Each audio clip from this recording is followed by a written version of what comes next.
Bonjour, je suis Olivier Bachelet, je suis enseignant en droit pénal et en procédure pénale dans le cadre de la prépa ISP, tout particulièrement pour ce qui concerne la préparation au concours d'entrée à l'École nationale de la magistrature. Je suis par ailleurs magistrat de l'ordre judiciaire, président de chambre correctionnelle.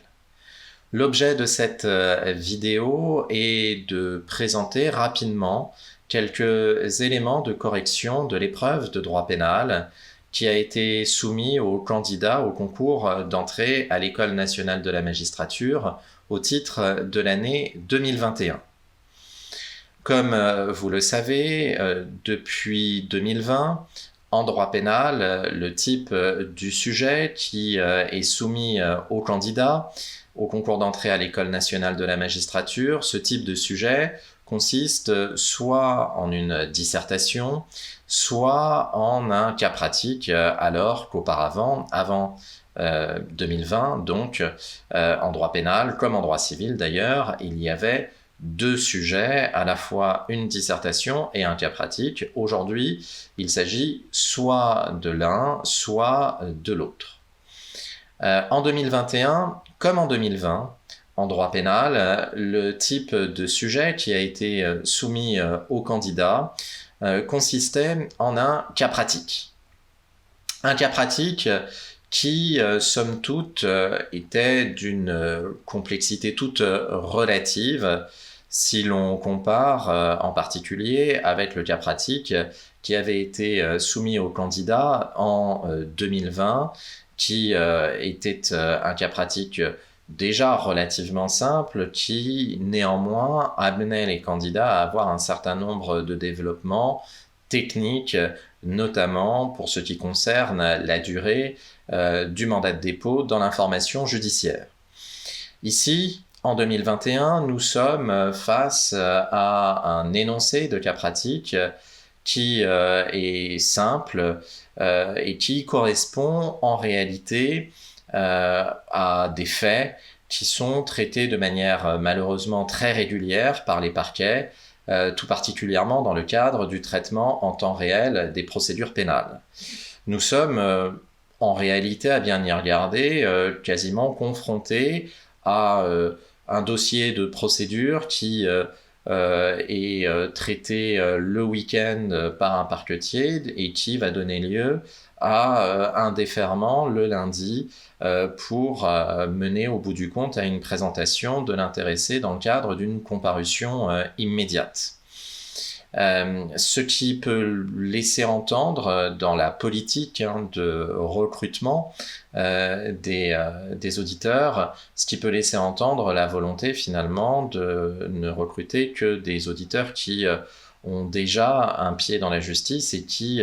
ont les réflexes des praticiens dans le traitement de telles procédures, en particulier pour ce qui concerne l'orientation de ces procédures. Il y a, avec ce sujet donné en 2021 en procédure pénale, finalement la volonté de vérifier l'aptitude du candidat à être très rapidement auditeur et à se trouver en juridiction, à devoir traiter, avec évidemment la supervision d'un magistrat du parquet en titre, à devoir traiter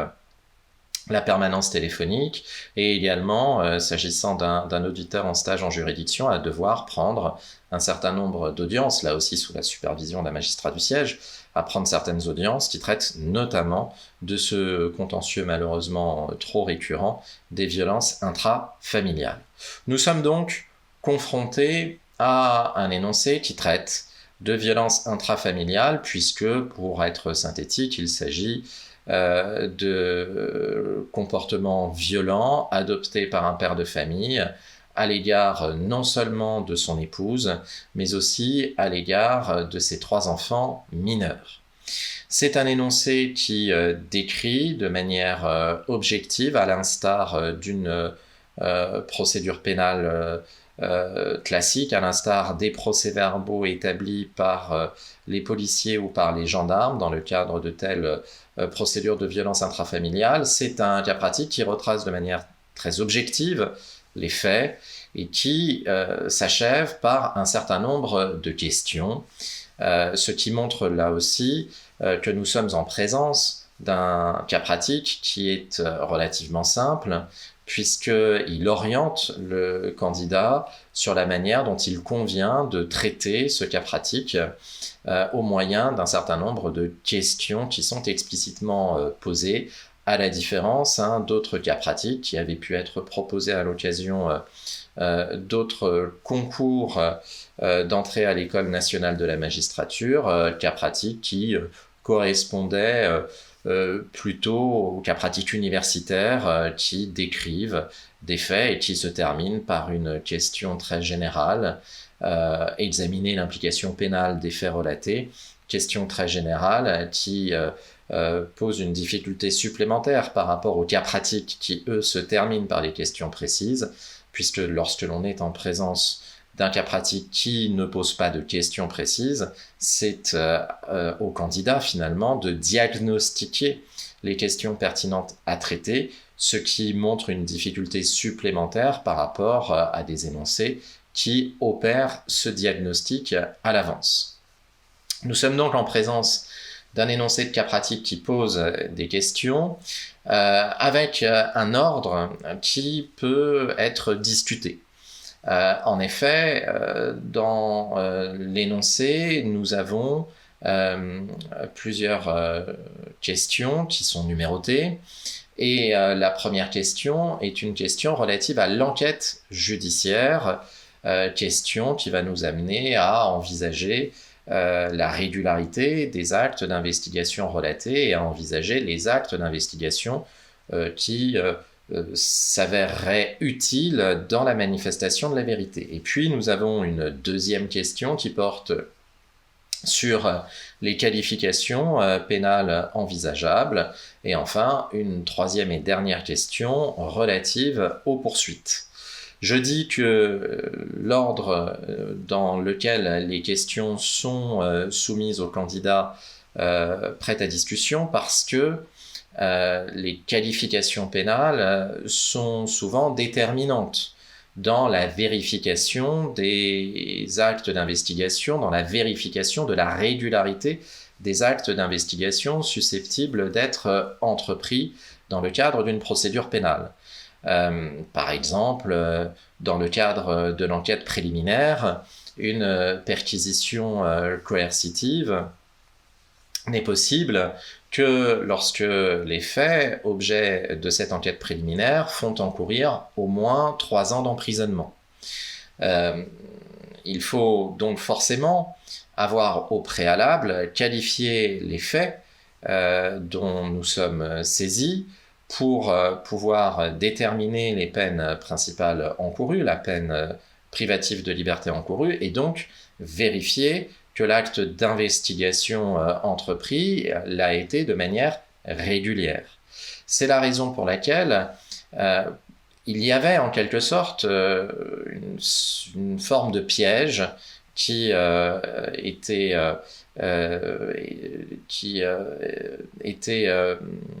finalement qui découlait de la numérotation des questions posées, parce que pour pouvoir répondre de la manière la plus efficace possible à cet énoncé, il fallait intervertir la question 1 et la question 2, traiter d'abord les qualifications pénales pour ensuite envisager l'enquête judiciaire et la régularité des actes d'investigation entrepris, de manière à ne pas procéder par hypothèse en traitant d'abord l'enquête judiciaire, hypothèse ensuite vérifiée dans le cadre du traitement de la deuxième question relative aux qualifications pénales, afin d'éviter d'avoir de tels développements hypothétiques. Il apparaissait beaucoup plus judicieux de traiter d'abord la question 2 relative aux qualifications pénales et ensuite la question 1 relative à l'enquête judiciaire. Alors au-delà de ce petit piège de méthode, en quelque sorte,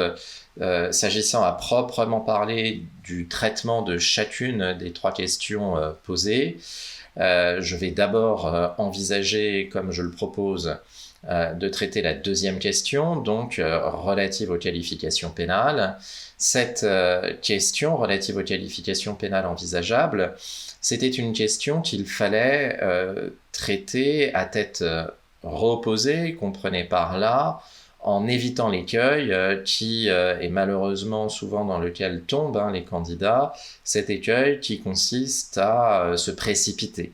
Face à un sujet qui ne pose pas de difficultés majeures, le candidat aura peut-être tendance à se précipiter sur sa feuille pour tout de suite donner les réponses auxquelles il pense, et de manière évidemment à respecter le temps de la résolution de ce cas pratique. Non, il faut prendre le temps, comme je l'enseigne de manière systématique à mes élèves, il faut prendre le temps de la réflexion, il faut construire la réponse que l'on va apporter à la question posée, il faut la construire de manière logique et argumentée juridiquement. D'abord, il est intéressant de souligner que la question relative aux qualifications pénales envisageables, c'est une question générale qui ne désigne pas un auteur en particulier, qui ne désigne pas une personne en particulier. Il fallait donc prendre garde à ne pas se focaliser sur celui sur lequel on insiste beaucoup dans l'énoncé, se focaliser donc sur le père de famille, Olivier Petit, qui évidemment peut se voir reprocher un certain nombre d'infractions, mais il n'y a pas que lui, il fallait aussi envisager la responsabilité pénale de la mère de famille, bien que victime, elle peut également être considérée comme pénalement responsable, Sarah Petit, qui n'a pas réagi finalement face aux violences accomplies par son mari à l'égard des enfants mineurs communs. Donc il fallait bien, dans la structure de cette question relative aux qualifications pénales, distinguer d'abord les agissements imputables à Olivier et ensuite les agissements imputables à la mère de famille, à l'épouse Sarah.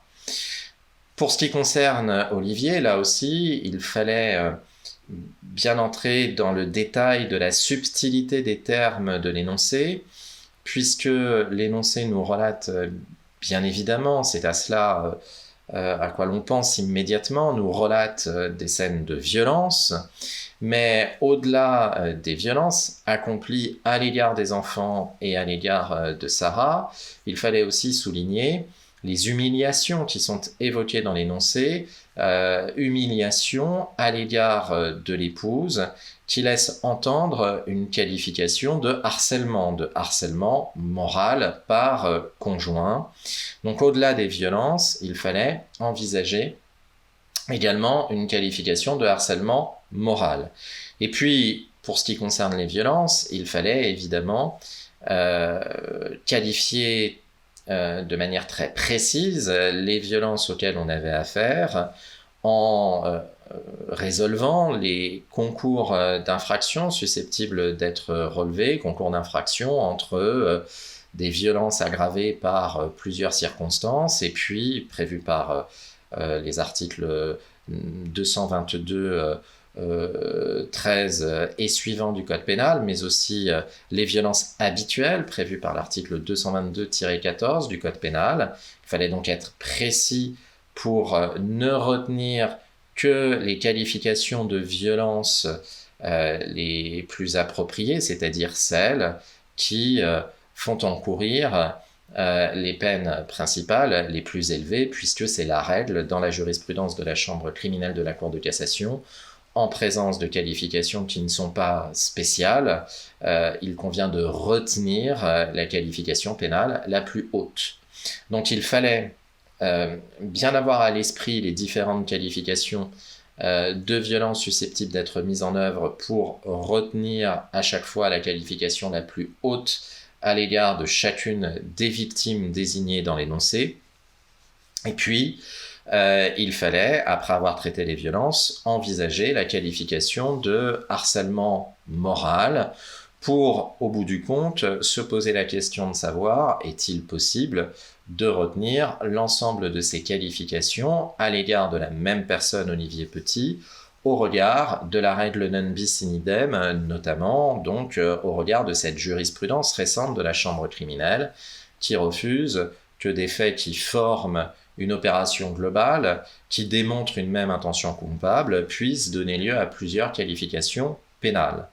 Dans la mesure où l'on est en présence de faits matériels distincts, il semble bien possible, comme c'est d'ailleurs la pratique dans les juridictions, possible de retenir à la fois des faits de violence qui désignent des comportements matériels précis et des faits de harcèlement moral qui désignent d'autres faits matériels précis, des comportements non pas violents mais des comportements d'humiliation.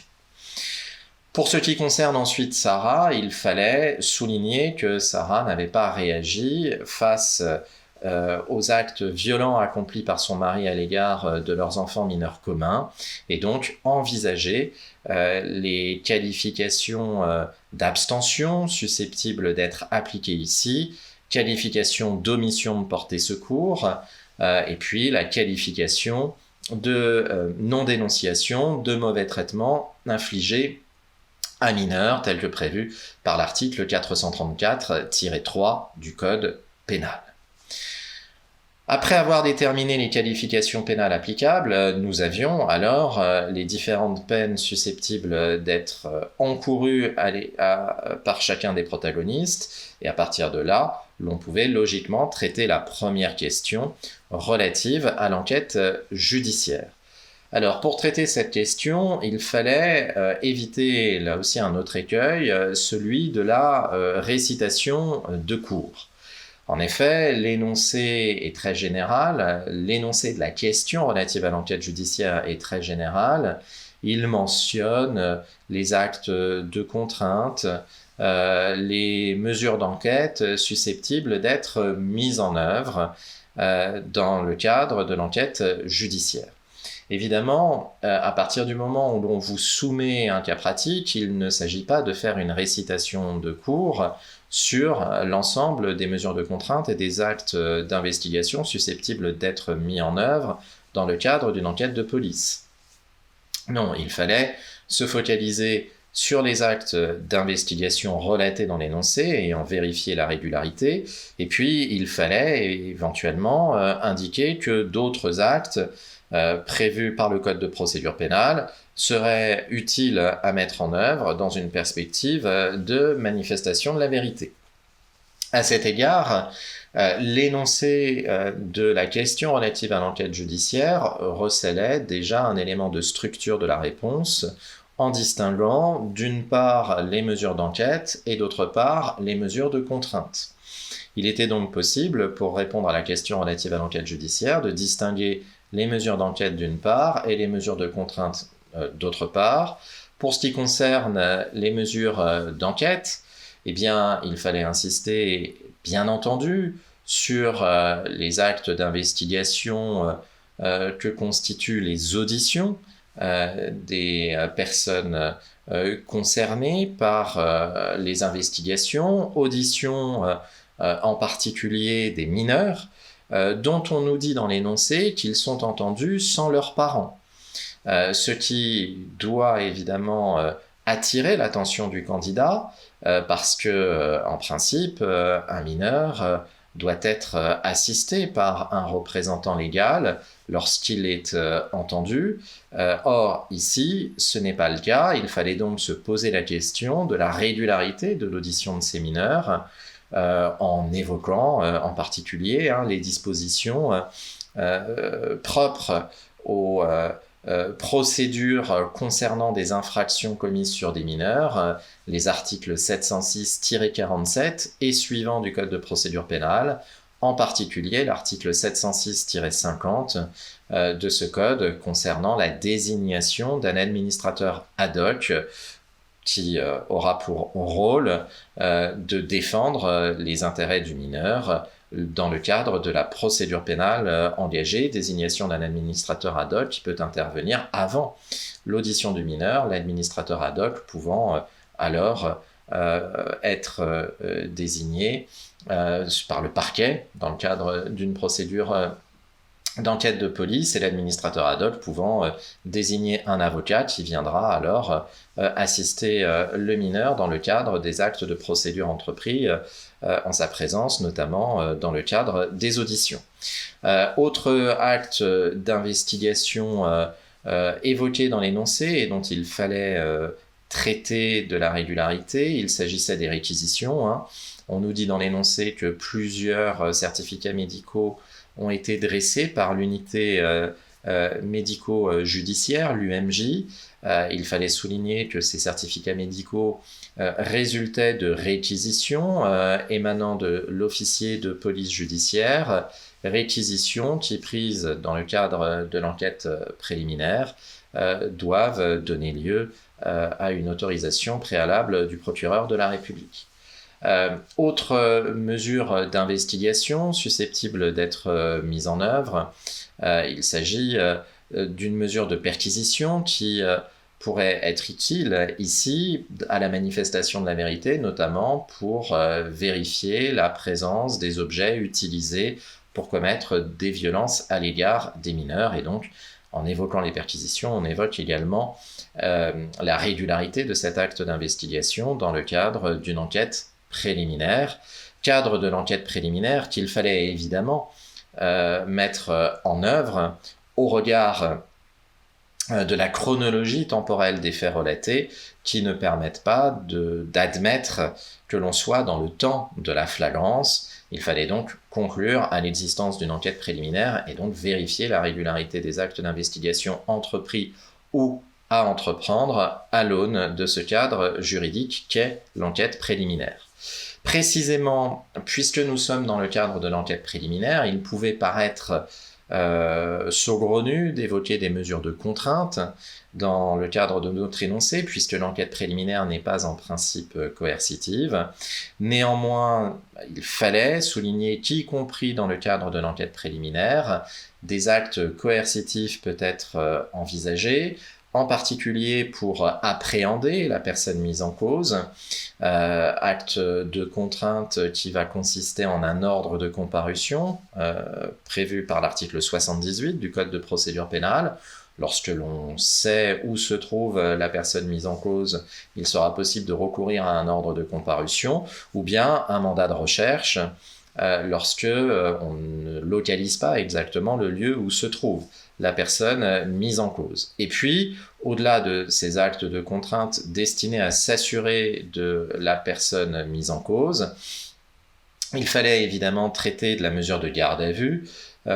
qui est entreprise à l'égard d'Olivier Petit à la lecture de l'énoncé. Cette mesure de garde à vue qui devait vous amener à avoir plusieurs développements à la lecture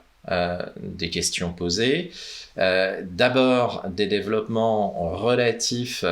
à la possibilité de recourir à une telle mesure, parce que dans l'énoncé, on nous indique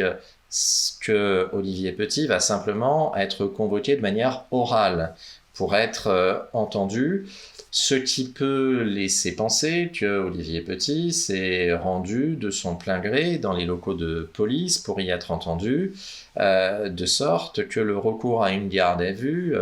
n'apparaît pas tout à fait régulier, puisque la garde à vue ne désigne que l'acte coercitif mené à l'égard du suspect. Et l'on sait que la Cour de cassation, qui fait application de l'article 62-2 du Code de procédure à ce propos, la Cour de cassation veille à la subsidiarité de la garde à vue, de cet acte de contrainte qu'est la garde à vue par rapport à l'audition libre. Et donc il fallait insister sur le caractère subsidiaire de la garde à vue et sur les objectifs visés par le placement en garde à vue prévu par l'article 62-2. Ici, on peut vraisemblablement supposer que le placement en garde à vue a été destiné à permettre ensuite le déferment de l'intéressé au parquet pour qu'il lui notifie les suites de la procédure qu'il entend donner aux faits qui nous sont relatés. Et puis, au-delà de la subsidiarité de la garde à vue, il fallait aussi insister, comme nous y invitait l'énoncé, insister sur le contrôle de la garde à vue en indiquant qu'évidemment la décision de placement en garde à vue relève d'un pouvoir propre de l'officier de police judiciaire qui toutefois fait l'objet d'un contrôle par l'autorité judiciaire, par l'intermédiaire du procureur de la République qui doit être immédiatement informé du placement en garde à vue. Il fallait évoquer cette jurisprudence extrêmement importante de nature à assurer la garantie judiciaire en matière d'atteinte à la liberté d'aller et de venir. Donc l'obligation d'information immédiate du parquet, certes, c'est l'officier de police judiciaire qui décide, mais l'officier de police judiciaire doit en informer immédiatement le parquet, et le parquet peut décider à tout moment de mettre un terme à la garde à vue si cette mesure de contrainte n'apparaît plus strictement nécessaire et proportionnée à la manifestation de la vérité. Enfin, la dernière question, qui était finalement la question la plus pratico-pratique de cet énoncé, encore une fois, un énoncé destiné à vérifier la capacité des candidats à très rapidement embrasser la fonction qu'ils souhaitent exercer. Troisième question relative aux poursuites. Quelles sont les voies envisageables et quelles sont les possibilités données pour protéger les victimes? Eh bien ici, il fallait, face à la situation relatée, il fallait insister sur les mesures de sûreté, sur la nécessité d'avoir recours à des mesures de sûreté pour mettre un terme aux infractions relatées, pour garantir la protection des mineurs et garantir la protection de l'épouse qui est victime d'infractions d'habitude. Il fallait donc insister sur les modes d'orientation de la procédure pénale permettant le recours à des mesures de sûreté. Alors à cet égard, on pouvait évidemment envisager l'ouverture d'une information judiciaire, puisque l'information judiciaire permet le recours à des mesures de sûreté, contrôle judiciaire, assignation à résidence sous surveillance électronique, placement en détention provisoire, mais le recours à l'information judiciaire, ici, n'apparaissait pas forcément approprié dans la mesure où les faits relatés laissaient entendre que les investigations étaient complètes. À tout le moins, peut-être pouvait-on envisager, comme je l'indiquais tout à l'heure, une perquisition. À tout le moins, pouvait-on envisager également des réquisitions aux fins de désignation d'experts psychologues, psychiatres, pour évaluer le retentissement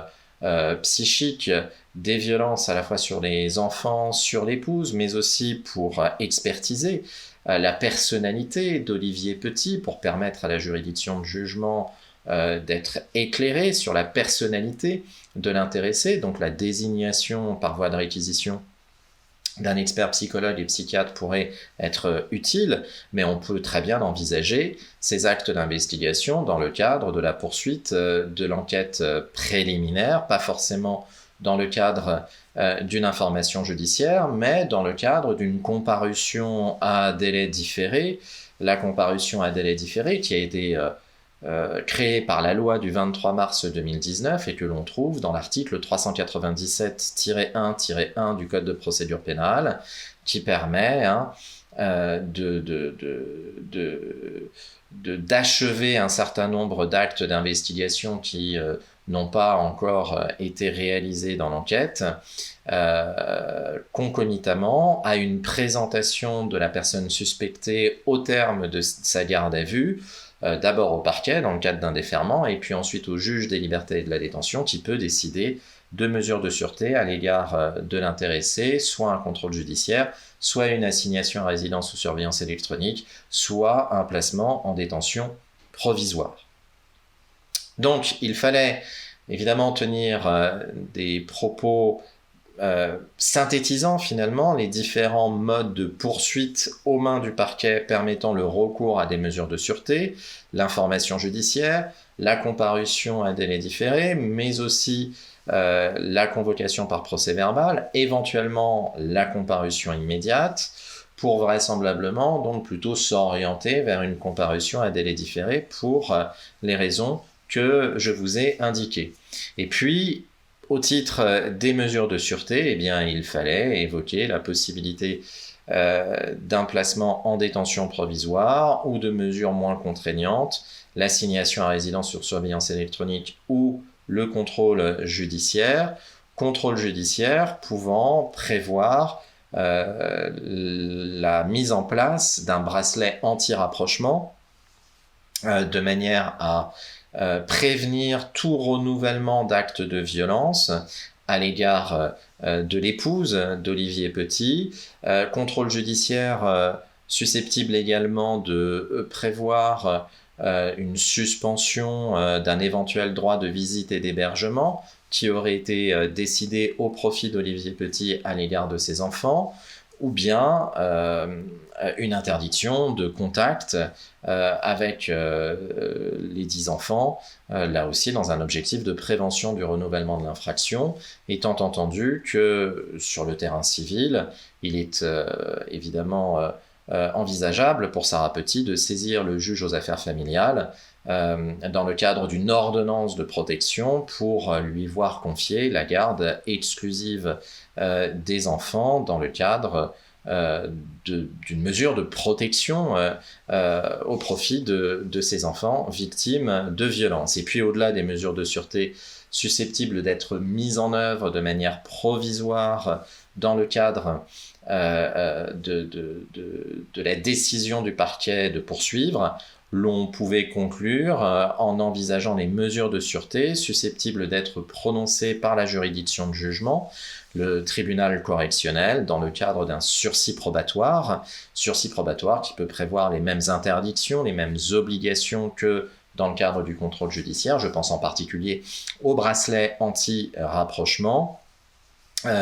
Décision du tribunal correctionnel, mais aussi décision du juge de l'application des peines qui, dans le cadre d'un aménagement, pourrait également, d'un aménagement d'une peine privative de liberté ferme, pourrait également décider d'un certain nombre de mesures destinées à éviter le renouvellement de l'infraction. Je pense en particulier donc au bracelet anti-rapprochement. Voilà pour ces quelques éléments de réflexion, de correction du cas pratique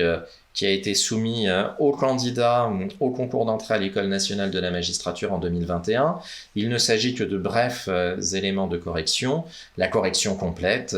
sera donnée lors du séminaire de rentrée à l'attention des élèves de l'ISP qui préparent les concours d'entrée à l'École nationale de la magistrature pour l'année 2022. Ce corrigé complet sera donné lors de ce séminaire et un corrigé écrit sera publié par ailleurs dans l'ouvrage que l'ISP publie chaque année, ouvrage qui recense les annales des épreuves du concours des concours d'entrée à l'École nationale de la magistrature sur plusieurs années, dont évidemment l'année 2021. Je vous remercie pour votre attention en espérant que ces éléments vous auront été utiles. Je vous dis à très bientôt et je vous souhaite bon courage.